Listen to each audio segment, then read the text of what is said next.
Watangazaji tuna balance sana mambo, tuna balance vitu for what? Imekuja issue hapa ya ukimataifa hapa.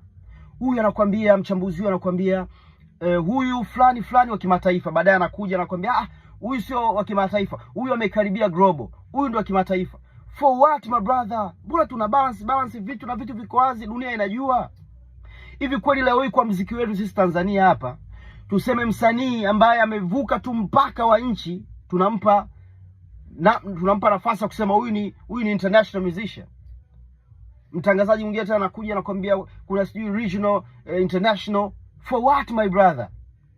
Ukimataifa wa muziki ni kama vile ambavyo unaona mikoa ya kipolisi ina vitu vyake. Sisi tuna factors zetu tunaangalia, sio kwa sababu msanii ameenda sijui Burundi, sijui msanii ngoma zake zinapigwa Uganda.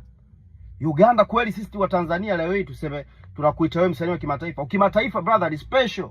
Tuna mataifa ambayo sisi tunaya target. Nenda Nigeria, nenda Ghana, nenda South Africa. Kwa Afrika hapa ingia, sio nenda Jamaica, nenda Canada huko mbele, United States, nenda London. Ndio sehemu ambazo sisi tunazipigania na tunasema huyu msanii kweli amefika international. Sasa mnakuja porojo mbwe nyingi ili huyu asijisikie vibaya, huyu pia ajisikie vizuri. For what my brother? Mnaharibu game.